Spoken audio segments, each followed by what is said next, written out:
Hey everybody, we're really down there now on the disassembly of the 1967 CB77.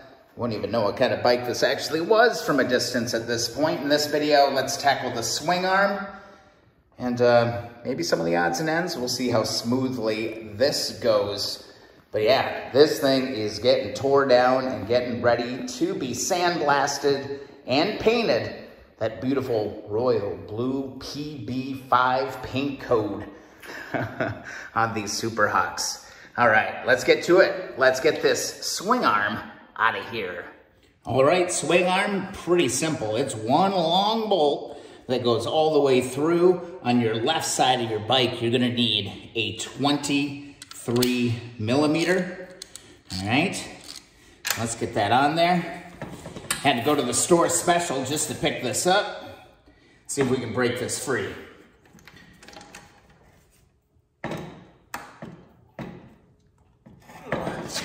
Kind of watching on the other side too to see if the whole thing is spinning or not. It looks like the whole thing is turning. So I'm gonna need to get on the other side and get a wrench on it. On the opposite side, you're gonna need a 21. So it's a 21 and a 23, and we should be able to work these wrenches to get this thing out. These things are really wedged in there. That is the one thing I will say. There's not a lot of room on the socket. There's that crack. There's not a lot of room on the exterior here to get these sockets inside of here. And it's virtually impossible to get a wrench in there. So out comes this. There we go, just like that. And what we're gonna end up doing is we're gonna drive this whole shaft all the way through to the other side. But you can't just go and hit this with a hammer. So you can't hit it with a hammer because there's a grease spot right here where you can inject grease into that swing arm, and that's just like a little brass nipple. It's kind of what that is, and we don't want to be hitting that with a hammer because we're going to damage that. So what you need is like a long 10 millimeter, kind of a deep 10 millimeter. I'll fit right over that, and we'll be able to safely drive that out. All right, so here you go. Little 10 millimeter, it's long, and it fits right over this, just perfect around that. Give it a few taps and you can start to see that that thing is pulling out of there.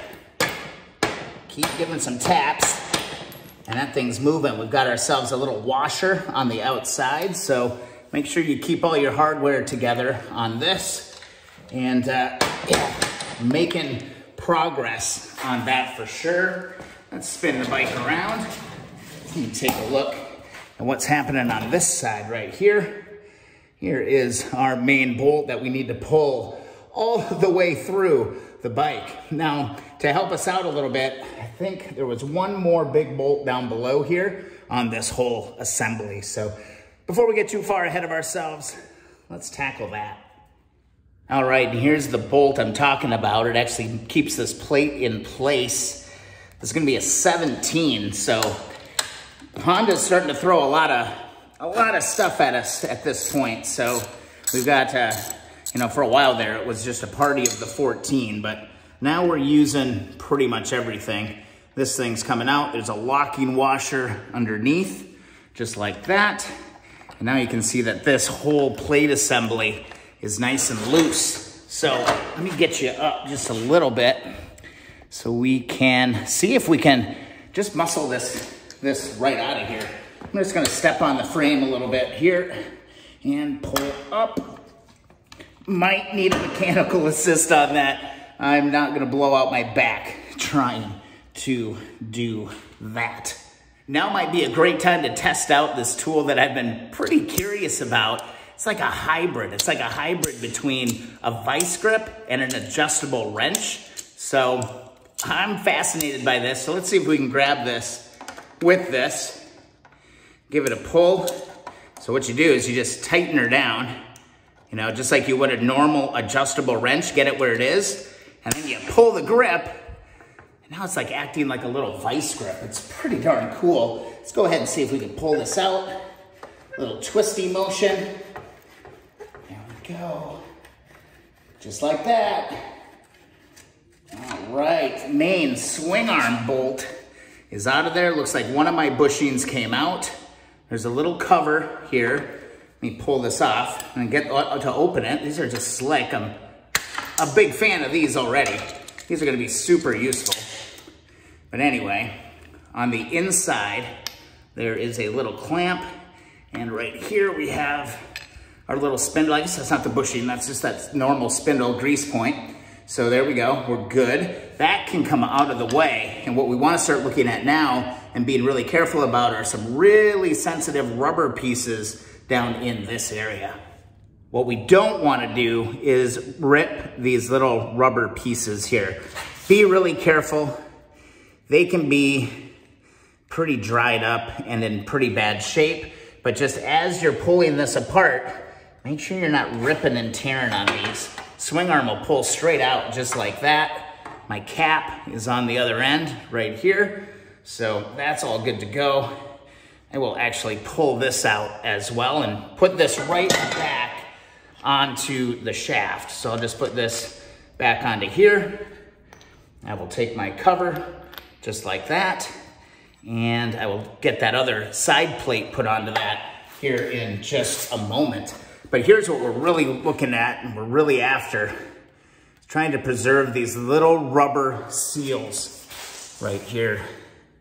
Take your time getting these off. You don't want to wreck them, but they're just a little rubber boot. Well, we will be able, you know, to restore these, clean these up, rehydrate them, and reuse them, but you don't want to wreck them. And just like that on the other side, flip the bike over, and we can go and pull out this last one. Hopefully, hopefully this one doesn't fight us too bad. Oh, yeah, it's fighting us. It's fighting us just a little bit. Turn that frown upside down so we can get just a little bit of leverage on this. Going down. Frame is completely upside down. There we go. Sometimes all you need is just a little bit of leverage. And we can pull that right out. Curious to see if these are the same bolts. Those are the same. So both sides, the exact same bolt. I'll go ahead, grab my cover, put this all back together, grab my washer, and put the nut back on it, just like that. And there's our complete unit. Out and good, all the pieces preserved. This is gonna be a lot of fun to clean up. Look at that. And that kind of takes us to the last major piece that needs to get off of the bike, and that is our center stand that we've been depending on quite heavily for quite a while. And you know what? Honda throws us another wrench, or wrench. These are 19s under here, and look at them real close. These are really cakey. There's actually locking pins. Let me give you a quick look at that. So on these bolts, they've got pins in them. This one you can see really, really well, but if we come over to this side, oh my God, this one is nasty. Gonna need to clean that up just a little bit so we can get that pin out of there. But once we do that, 19 mil, 19 wrench, and you know, we're good. We'll pull that right out. I actually like this setup a lot better than that pin that goes on the center stand on 350s that you can like hardly ever get out. You can never really ever get out of the frame. So this should be pretty easy peasy. Honda really liked these little locking pins on these 305s. This one wasn't even bent. It was just kind of hanging out in there. This one is gonna be a little bit more of a booger. You can already kind of see it. Part of me just wants to take the nut and bolt off because this is gonna be a chore. Either way, we'll get back to that. Let's get in here with our 19s. Just constantly mixing it up. Get our 19 wrench up over on here. Pretty sure, yeah, it's 19. And we can go ahead and pull this one off. This one's not even tight. This is barely on there. I can take this one off with my fingers. So that's nice. Now, except for these last few threads. They're a little bonkers. But all it is a nut and a locking nut. And this bolt should slide right out of here. I'm looking for any kind of a cushion. It is a special bolt. Look, it's got a special collar on it. It reminds me of a rear fender bolt on a 350. But that's one. So that's a specialty bolt for sure. And then on this side, this one is so gunked up and messed up. I think I'm just gonna try and take it right off. I'll put new pins on all this stuff anyway. Let's see, where's my 19s? Ooh, ouch. That's a knuckle buster and a half right there. This is a little bit different size actually. It feels like a 17, there we go. 17 and a 19, correction. Inside bolt is 19. These outside ones are a 17. That one was just so loose, I didn't even really notice it. We'll just pull this out. No harm, no foul on this deal. Yeah, it's dirty over here though, man. Really dirty over here. This stuff needs to be degreased real bad. I'm thinking about getting my pressure washer out and going with it that way. So there's my nut, there's my locking washer, and you should be able to finagle that right out. And sure enough, there's another one of those little specialty bolts. Only thing holding this on right now is the spring, which simply connects right there and connects to the frame right up here. I did take tons of pictures of this just to make sure I get my spring orientation correct, because that can be kind of a big deal with stuff. So that's pretty big. Let's move on to the last final little bits. We are literally down to the final little bits. Let's get our handle off. This is just our main handle to, you know, lift the bike, move the bike. What is the deal? I'm starting to get frustrated with Honda here a little bit. So we've got 14 up on top. And what's going on down there? Is that just a welded nut? Let's go see what's going on. Okay, it's welded to the frame. I was like, what in the world are you doing to me here? But no, it's pretty simple, pretty straightforward. This handle should come off of there. Little washer, just a flat washer is the only thing on that. And I might need to grab an extension on this. Maybe, maybe not. Nope, we're good. Let's pull this handle off. And I'll go ahead and bag and tag this. This is all paintable bits, man. There are so many pieces that need to be painted on these bikes. Here's that little lift handle. Kind of like this. I kind of like this better than the chromey ones on all the 350s. But yeah, let's make sure we collect, bag, and keep all this together. And just a few other little bits. We've got these brackets, 2 on each side. These hold your air boxes, I believe is what's going on here. So we're gonna finish up the whole deal with some 10mm work. And it looks like these are they're actually tapped right into the frame. So I don't have to worry too much about any nuts or needed any wrenches, but oh my God, that's tight. I'm gonna lay this thing down so I get a little bit of downward pressure on these. I took pictures of their orientation, so I know exactly, you know, how they're gonna go back on, where they go back on. So, oh my God, this stupid bracket was like one of the hardest ones to do. Insane. I'm just gonna go take it out. It's literally 3 bolts, and this thing is gonna pop right off of here. It looks like I am missing, here, I'll show you here as soon as I get this off. It does look like I am missing a couple of these little rubber cushions. Probably be looking for some of those. But anyway, we'll set that one aside, and we'll go back over here. Like, look at this burgundy paint overspray all over everything. Oh, so I did a real quick paint job on this back in the day. Home stretch, everybody. I can feel it. All the tough stuff, I think, is over. Here, you can see that blue. Ooh, let's take a close look at that. Well, when it was painted initially, you can see it wasn't disassembled and painted. It was just painted right over. And there you can get a glimpse of that navy blue, or sorry, royal blue PB5 under there, hiding under that little bracket. It's weird. It's like painted under here. Wasn't painted under there. And overspray all over everything over there. So whatever. I'm going to flip this over and get the other side off, and we'll keep going. There's just a couple other things to do. Home stretch, 10 millimeters, taking us pretty much the rest of the way. Right here, we've got some of the battery box components. There's a little rubber seal. You can see this fell out, but it goes right in here. It plugs in. You see these little pokey pokes on this?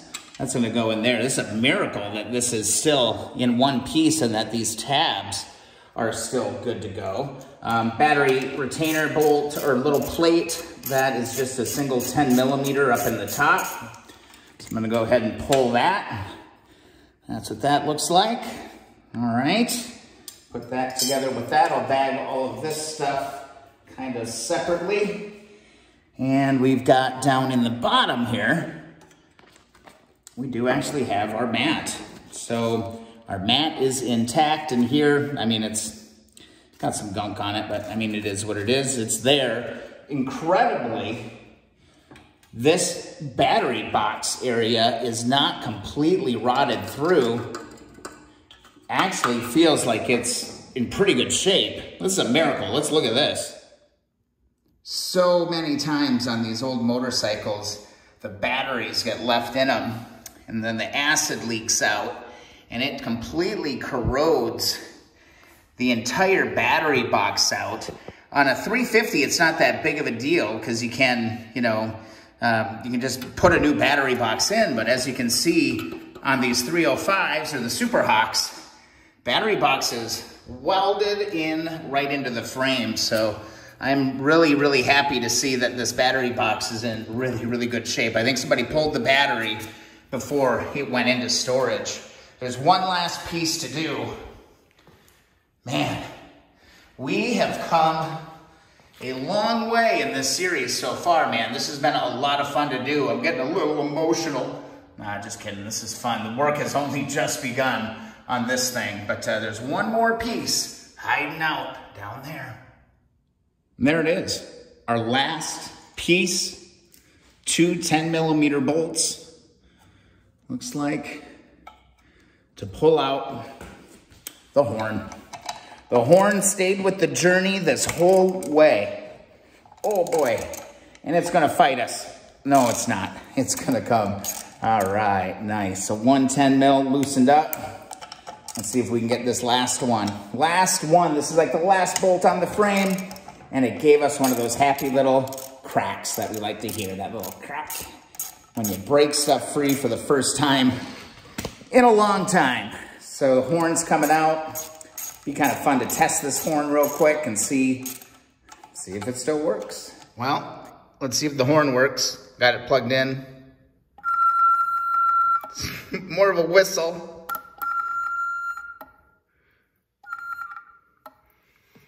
All right, so don't think the horn works.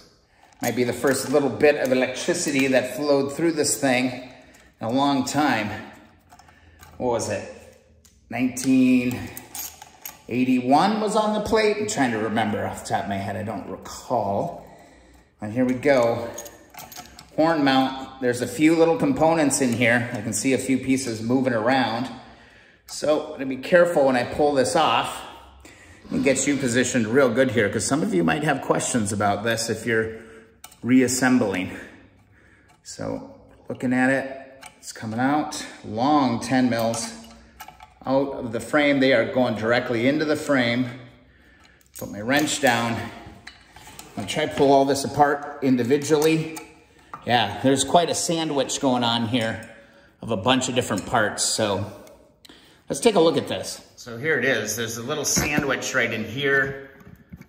And we've got our 2 bolts hanging out here. And this all looks to be integrated into that. Look at how it's just all painted over with burgundy, all that overspray. Look at that. Hate seeing that. We'll clean this up. We'll make this thing look amazing. Yeah, this little plate, that's kind of the one that was like, what the heck's going on there? It's just a little retainer. All right. I think we've done it. There it is. We have successfully taken the CB77 Super Hawk all the way down to the frame. It is filthy. It needs a bath. It needs a bath. Really, really bad, but there ain't nothing else coming off of this frame. Everything else is welded right in. Look at that. What a beautiful thing.